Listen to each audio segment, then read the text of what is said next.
Seja nosso Senhor Jesus Cristo, para sempre seja louvado. Tenho algo muito ruim para falar para você.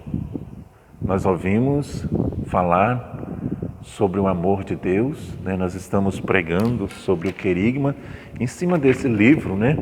Ide e evangelizai os batizados, do José Prado Flores, né? Hoje vamos falar sobre o pecado. Isso mesmo, né? Cada um de nós deve ser convencido, não acusado do pecado, necessitado de salvação. Dá-lhes conta que nenhum homem pode tirar o pecado, que é a causa de todos os males. Então, no tema anterior, nós ouvimos falar sobre o amor de Deus. Se Deus nos ama, então por que a nível pessoal, vivemos tantas inseguranças, tantos temores, invejas, insatisfações, desequilíbrios emocionais, né? Desespero, angústia, tristeza, limitações. É porque, irmãos, não experimentamos o seu amor por cada um de nós. Então, Deus nos ama, então, porque a nível comunitário as famílias se desintegram, os filhos se rebelam contra os pais, há lutas, gerações, competições, né? E, irmãos, o ódio uns para com os outros. Então, antes de querer solucionar o problema, devemos conhecer claramente qual é o problema. Sem um problema, irmãos e irmãs, está bem claramente exposto que jamais se encontrará a solução. Romanos capítulo 3, versículo 23 diz assim: sendo que todos pecaram e todos estão privados da glória de Deus. Melhor dizendo, o que impede em nosso mundo se manifestar o amor de Deus e se realize seus planos de felicidade, paz e união, chama-se pecado.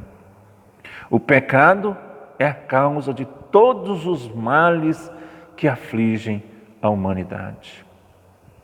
O pecado é a causa de todos os males da humanidade que está afligindo o nosso Brasil hoje. É o pecado da corrupção, da ganância, do roubo. São os pecados capitais. O homem se afastou de Deus, fonte da vida. Separou-se de sua mulher, acusando de ser culpada. Inimizou-se com a criação que rebelou contra ele. Desde então começaram os ódios, né, lá em Adão e Eva, os rancores, o ressentimento. E Caim matou o mais fraco, Abel. Começaram as guerras, começaram as injustiças, né?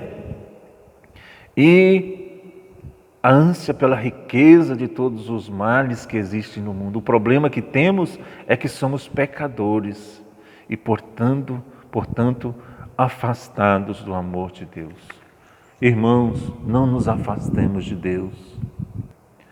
Irmãos e irmãs, a má notícia que eu tenho para falar para você, Romanos 6, versículo 23 diz assim: porque o salário do pecado é a morte. O homem tem um problema que não pode solucionar, um inimigo que não pode vencer.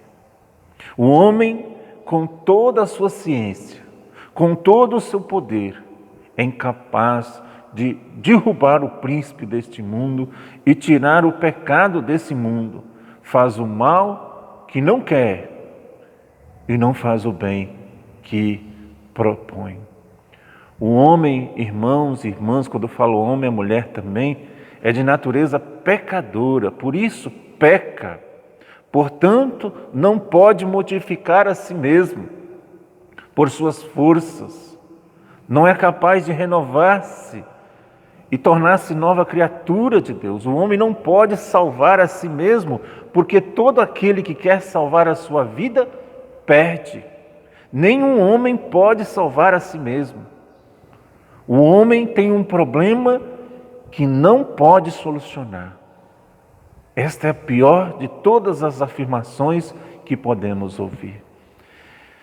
E, no entanto, é verdade. Nenhum jornal ou noticiário, sempre tão cheio de notícias negativas, jamais publicaram uma notícia tão má quanto essa.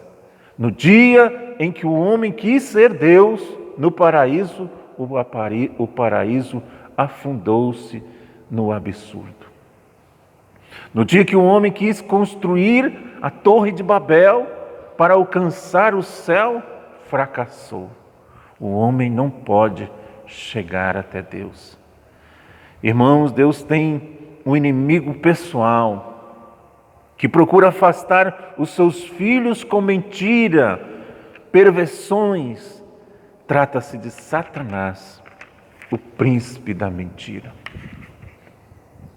Então, meu irmão, minha irmã, no dia de hoje, eu vou contar uma história que, uma certa vez,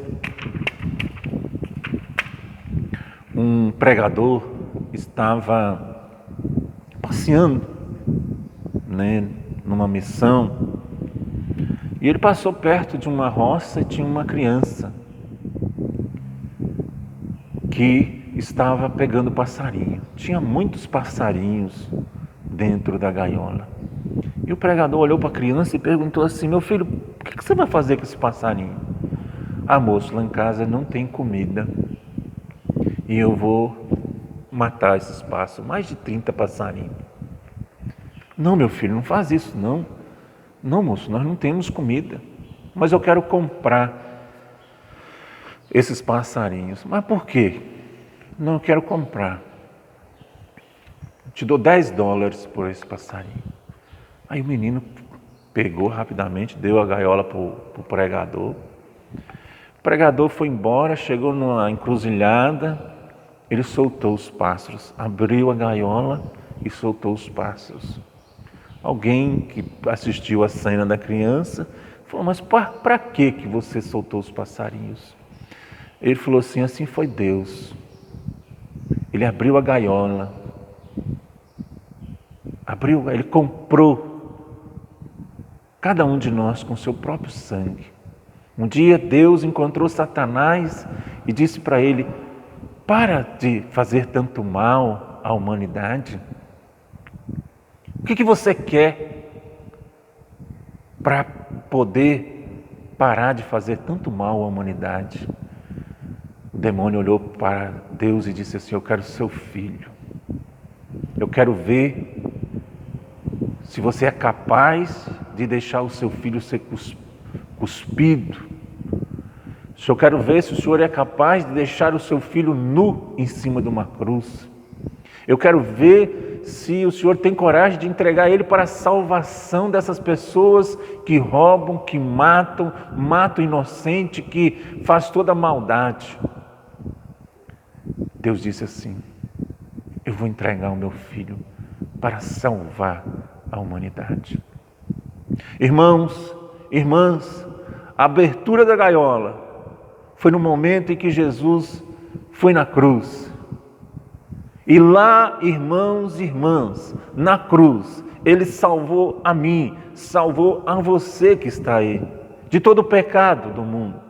Como disse São João: eis o Cordeiro de Deus que tira o pecado do mundo. Jesus, irmãos, Jesus, irmã, e a gaiola se abriu lá no dia que Ele ressuscitou, aonde o demônio foi desmascarado. E a gaiola se abre, irmão, irmã. Quando nós saímos, vamos lá confessar os nossos pecados na pessoa do Padre representante de Cristo. Todos os pecados são perdoados desde que haja um arrependimento dentro de mim. Se você se sente um pecador, Se você se sente pecadora, saiba, meu irmão, saiba, minha irmã, que a gaiola está aberta.